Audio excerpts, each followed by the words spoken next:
Inside a secret prison infirmary, a critically ill death row inmate is brought in. Vomiting violently with every step, a female doctor rushes to assess him, only to find his face convulsing and veins unnaturally bulging. Unable to help, she draws the curtain around him, intending to monitor him until morning. But the man's condition rapidly deteriorates, and he dies shortly afterward. The doctor places his body in a bag and decides to deal with the corpse the next day. But as night falls, another inmate in the room named Stone is jolted awake by strange noises. She follows the sound and is horrified to see the supposed corpse back on its feet, resurrected and chewing on another patient's body. Paralyzed by fear, Stone is about to scream when a hand clamps over her mouth. It's the elderly prison guard who silently gestures for her to stay quiet and carefully leads her away. Despite their attempts to escape unnoticed, a nearby patient begins convulsing, attracting the attention of the undead. The guard quickly drags Stone toward safety, slamming a door shut just as the creature lunges. They trigger the prison alarm just in time, but as Stone is being untied, the zombie bursts through the door and lunges at the guard. Stone grabs a handgun and fires, putting the zombie down. Its blood splashes across the guard's face, but there's no time to worry and they keep moving. Meanwhile, the remaining infirmary patients rise from their beds, fully transformed. The doctor attempts to escape, but slips in a pool of blood and is killed by an approaching zombie. Elsewhere in the prison, a power failure leaves the facility in darkness. With alarms blaring, inmates pour out of their cells. The guards try to restore order, but Moses, a dominant inmate, leads a rebellion. Suddenly, a monstrous growl echoes from the corridor. As the guards investigate, one of them is dragged away screaming, and moments later, a swarm of zombies emerges from the darkness. Panicked guards open fire, but their formation collapses in the dim lighting. Stone, hiding in a nearby cell, arms herself with a shotgun. The old guard leads a group of survivors, both inmates and staff, out of the block. They make it to the kitchen only to find the cooks have turned as well, and Moses wastes no time killing them. The rest flee, eventually reaching the warden's office. What the hell? There, they uncover shocking documents revealing that the death row inmates were subjected to secret medical experiments, suggesting the warden is connected to the outbreak.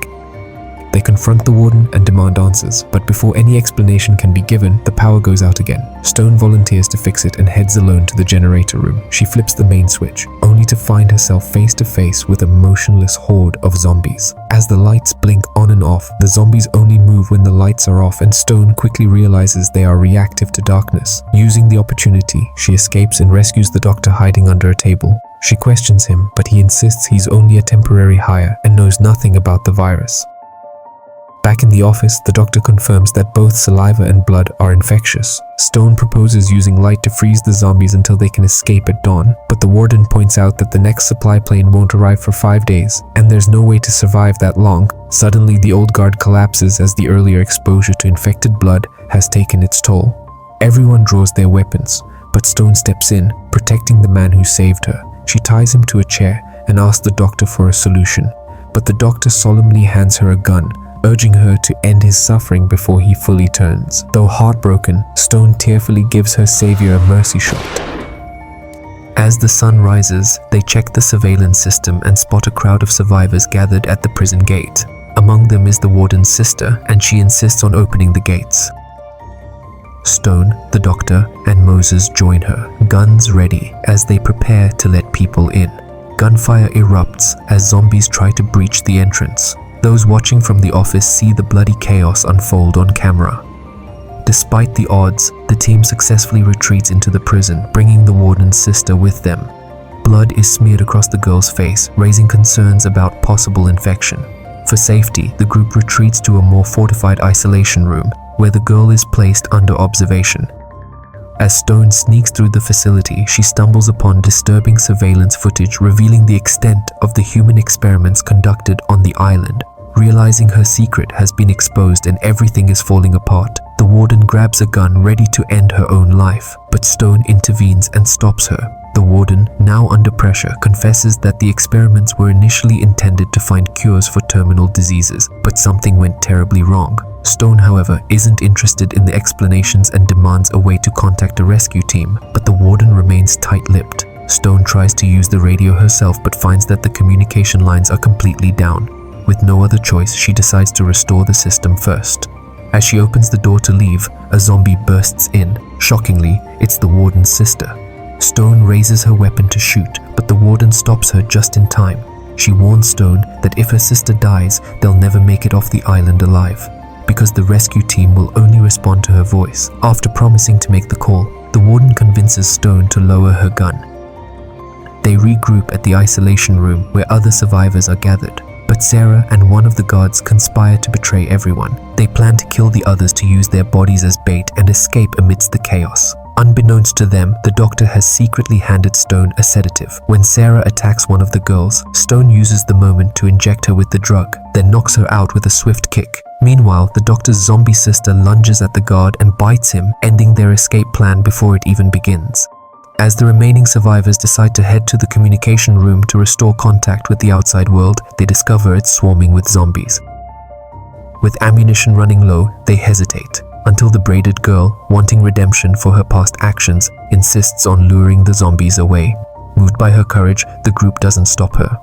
Soon after, they hear the sounds of the zombies being lured away. Seizing the moment, the group enters the communication room. Alex manages to repair the system and they hand the phone to the warden, but she betrays them. Rather than calling for rescue, she orders a bombing operation to erase all evidence of the experiments and destroy the island.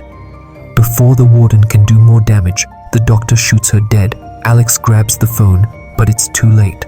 The line has gone dead. That's it. Dead.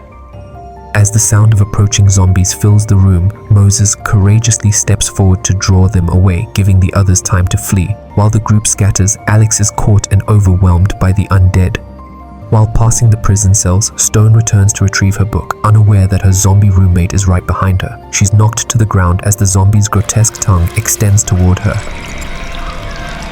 At the last second, Moses reappears and kills the zombie, saving her life again. Elsewhere, another girl is also attacked in a different cell. She finds a gun and shoots down the zombies. She then accidentally shoots the approaching doctor, mistaking him for a zombie. Frozen with shock, she stands still as the remaining 2 survivors rush in and pull her away. Only 3 survivors remain now and plan to flee through the prison's rear exit. Along the way, they find the braided girl who had bravely led the zombies away. Unfortunately, she's infected, and to prevent herself from turning, she sits calmly in the electric chair. Meanwhile, Stone finally locates the exit, but the braided girl, still alive, mutates due to the infection and bites Moses as she approaches. She swiftly breaks the zombie's neck and embraces the mutating girl tightly in the electric chair. With the zombies closing in, she yells for Stone to run, sacrificing herself along the zombie. Stone runs, breathless, until she finally reaches the beach and collapses. Moments later, a rescue helicopter appears in the sky and lifts her aboard, handcuffed and seemingly safe at last. But unbeknownst to the rescuers, Stone has already been infected.